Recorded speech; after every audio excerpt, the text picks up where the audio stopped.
This is a brutal truth no one talks about. Your family may not want to take care of you, and you might not even realize why. Many seniors assume that their children and grandchildren will always be there for them, but the reality is often different. If you've noticed that your family calls less often, visits less frequently, or seems distant, it may not just be because they're busy. There are specific behaviors and patterns that can make loved ones feel overwhelmed, frustrated, or even resentful. Are you unknowingly pushing your family away?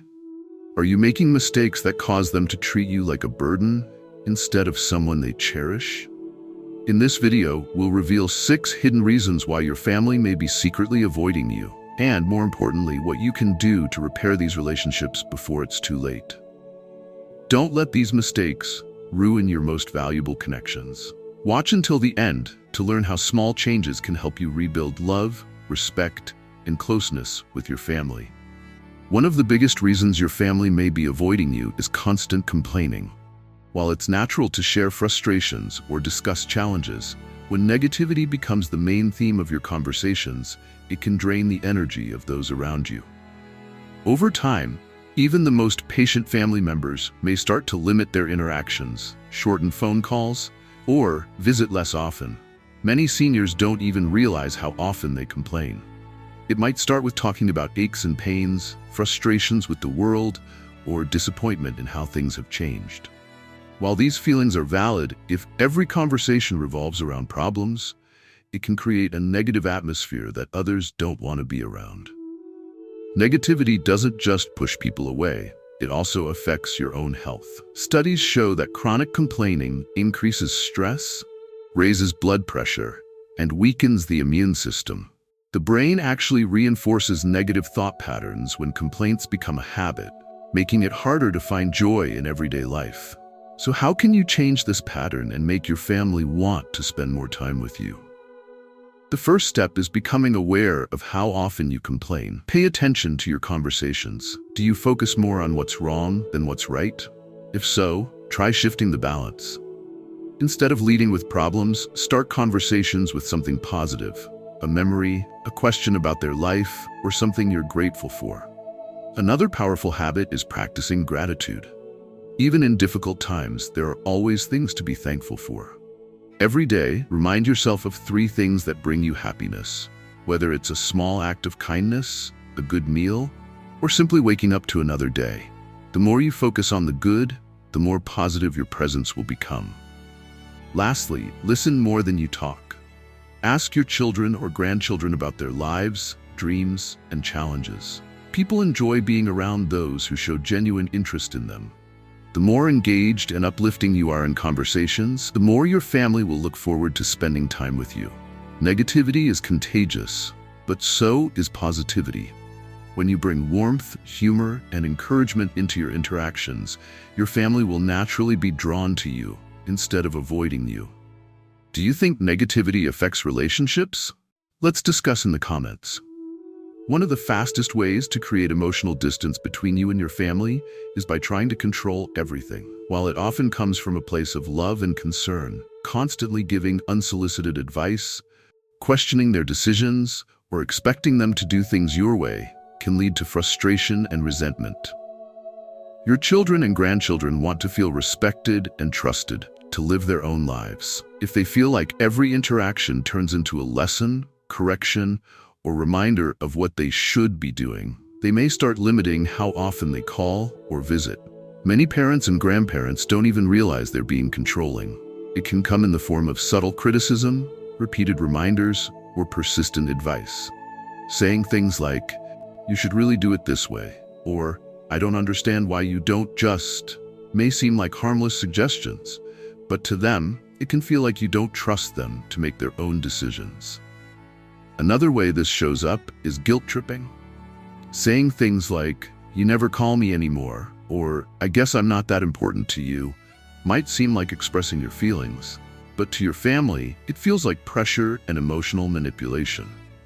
Instead of making them want to spend more time with you, it often makes them withdraw even further. So how can you change this pattern and create a more positive dynamic?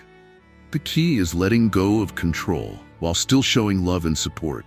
Accept that your children and grandchildren are adults with their own responsibilities, choices, and priorities. Instead of offering advice unless they ask for it, focus on being a source of encouragement. Rather than saying, "You should do this differently," try saying, "I trust that you'll make the best decision for yourself." This small shift in language makes them feel valued and respected. Another way to improve relationships is to ask more questions instead of giving more opinions. Show curiosity about their lives, not as a way to offer advice, but as a way to genuinely connect.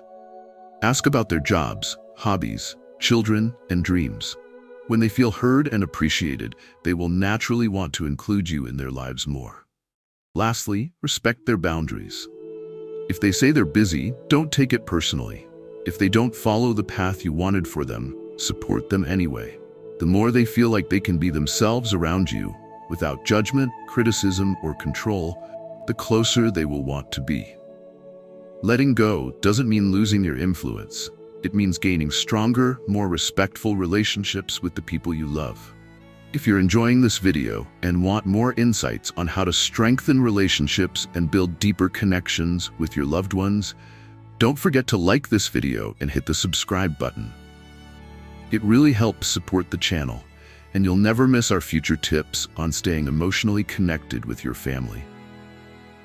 One of the biggest but least talked about reasons why your family may be pulling away is not respecting their boundaries. Even with the best intentions, crossing emotional, physical, or personal boundaries can make your children and grandchildren feel frustrated, overwhelmed, or even resentful. Over time, this can lead to less communication, shorter visits, and an emotional disconnect. Many parents and grandparents don't even realize when they're overstepping. It can be something as simple as giving unsolicited advice, calling too often, showing up unannounced, or insisting on being involved in their decisions. Even small comments about their parenting, career choices, or lifestyle can make them feel judged or criticized. One of the most damaging ways this manifests is through emotional guilt tripping. Saying things like, "You never visit me anymore," or "I guess I don't matter to you," may seem like a way to express your feelings, but to them, it feels like emotional pressure. Instead of making them want to be around you more, it can make them avoid interactions altogether. Another boundary issue is not respecting their time and space. If they say they're busy or unavailable, pushing them to visit, call, or prioritize your needs over their own can lead to resentment. Your family members have their own responsibilities, families, and personal struggles, and when they feel like they can't maintain healthy boundaries with you, they may start pulling away. So how can you respect their boundaries while still maintaining a close, loving relationship? First, accept that your children and grandchildren have their own lives, and that's okay. Instead of demanding their time, appreciate the moments they do spend with you. Second, ask rather than assume. If you want to visit or have a conversation, try saying, "Is now a good time to talk?" instead of assuming they are always available. If they say they're busy, don't take it personally. Respect their time and trust that they'll reach out when they can. Third, let go of expectations that cause stress. Instead of expecting them to visit or call at a specific frequency, cherish the time you do get to spend together. Making every interaction positive, uplifting, and enjoyable will naturally make them want to stay connected. Finally, if you feel like boundaries have already been damaged, consider an honest conversation. A simple statement like, "I want to make sure I'm respecting your space. If there's ever anything I do that bothers you, please let me know," can show that you care about their comfort and are open to adjusting your approach. This openness can rebuild trust and make them feel safe in your relationship. The truth is, respecting your family's boundaries doesn't push them away. It actually brings them closer. When they feel free to engage with you on their own terms, without guilt or pressure, they will naturally want to spend more time with you. Do you think respecting boundaries is key to strong relationships? Let's discuss in the comments. Now, let's move on to another mistake that may be making your family feel overwhelmed: placing too many expectations on them. One of the biggest reasons why family members may start avoiding you is feeling like they're expected to do too much. Many seniors assume that their children and grandchildren will always be there to take care of them. help with everything, and prioritize their needs. But when expectations become too high or demanding, it can lead to stress, frustration, and even resentment in your family relationships. Your children and grandchildren love you, but they also have their own families, careers, personal struggles, and responsibilities. When they feel like they can never do enough to meet your expectations, they may start pulling away emotionally and physically just to avoid the pressure. Expectations can take different forms. It could be assuming they'll visit or call a certain number of times per week, expecting them to drop everything to help you, or feeling entitled to their time, financial support, or caregiving. Sometimes it's expressed in subtle ways, like saying, "You never call me anymore," or "You don't care about me like you used to." Even if you don't mean it as criticism, your family may feel guilty, pressured, or like they can never meet your needs. So how do you avoid overwhelming your family while still maintaining a close, loving bond? First, shift your perspective from expectations to appreciation. Instead of focusing on what they should be doing, focus on what they already do. When they call or visit, thank them instead of reminding them how long it's been since the last time. Showing appreciation makes them want to spend more time with you, rather than feeling like it's an obligation. Second, respect their time and independence. If they say they're busy, trust that they are, and don't take it personally. Let them know you're always happy to hear from them, but avoid pressuring them to prioritize you over their own responsibilities. Another way to ease the pressure is to find ways to stay independent for as long as possible.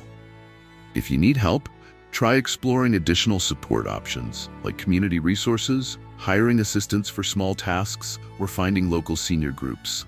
This way, your family will feel like they're visiting because they want to, not because they have to.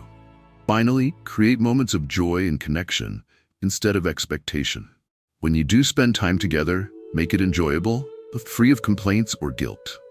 When your family associates spending time with you as a positive experience, they'll naturally want to visit more often.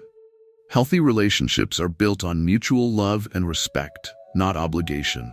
The less pressure they feel, the more they'll want to stay close to you. If you're enjoying this video and want more insights on strengthening relationships, don't forget to like this video and hit the subscribe button. It really helps support the channel, and you'll never miss our future tips on maintaining deep, meaningful connections with your loved ones. One of the hardest truths to accept is that if you haven't taken care of yourself, physically, financially, or emotionally, your family may feel burdened by your needs.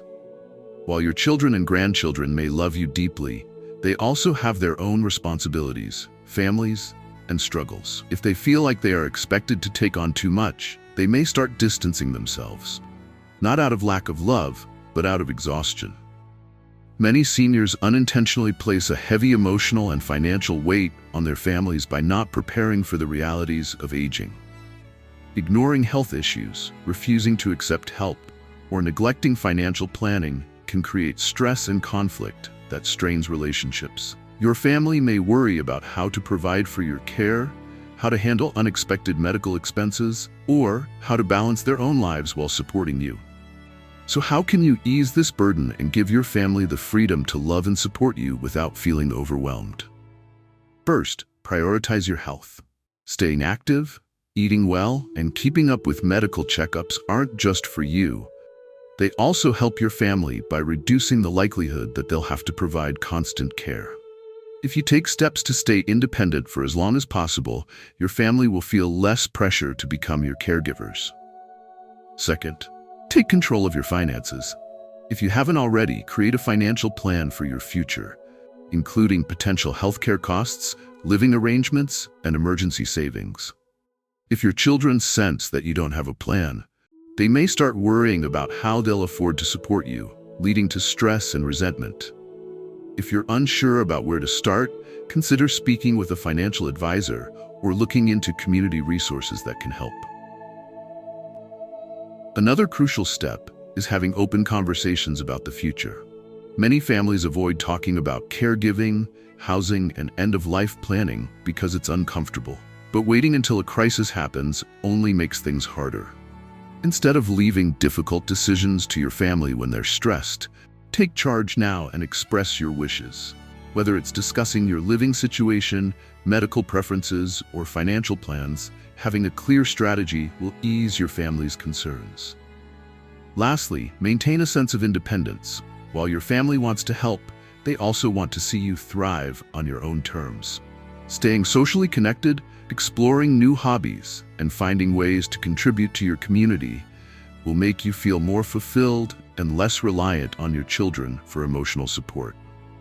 Your family loves you, but they don't want to feel responsible for your entire well-being. The more proactive you are about your health, finances, and future, the more they will feel free to enjoy their relationship with you, without stress, guilt, or resentment. Do you have a plan for your future? Let's discuss in the comments. If you've recognized yourself in some of the mistakes we've talked about, don't worry. It's not too late to rebuild love and connection with your family. The key to stronger relationships isn't about being perfect. It's about understanding what creates distance and making small, meaningful adjustments to bring people closer. We've explored 6 common reasons why family members may start avoiding you. Constant complaining that drains their energy instead of uplifting them. Trying to control everything and making them feel like their choices aren't respected. Not respecting their boundaries, making them feel overwhelmed rather than supported. Expecting too much from them, creating guilt and stress instead of natural closeness. Failing to plan for your own well-being, unintentionally making them feel burdened. Each of these behaviors, even when done unintentionally, can create emotional distance. But the good news is that relationships can be repaired. The first step is self-awareness. Take a moment to reflect on your interactions. Do you listen as much as you talk? Do you offer support without controlling? Do you respect their time and choices? The more you understand how your words and actions affect your family, the easier it will be to change the dynamic. Next, shift the way you communicate. Instead of leading conversations with frustration, start with curiosity, gratitude, and warmth. Instead of offering constant advice, focus on encouragement. Replace judgment with understanding and pressure with appreciation. These small shifts in conversation can transform how your family feels when they're around you. Let go of resentment and expectations and focus on making the present moment enjoyable. If your children or grandchildren don't call or visit as often as you'd like, don't guilt them. Make them want to spend time with you by making interactions positive. When they associate you with joy, love, and uplifting energy, they will naturally want to stay connected. Most importantly, lead with love. At the core of every strong relationship is acceptance. Your children and grandchildren don't need you to agree with everything they do. They just need to feel that you love and support them no matter what. Love is never lost. It just sometimes gets buried under misunderstandings, old habits, and unspoken emotions. But it's always possible to rebuild, reconnect, and strengthen the bond you share. The effort you make today can change the way your family sees you for the rest of your life. Choose patience, choose understanding, and most of all, choose love.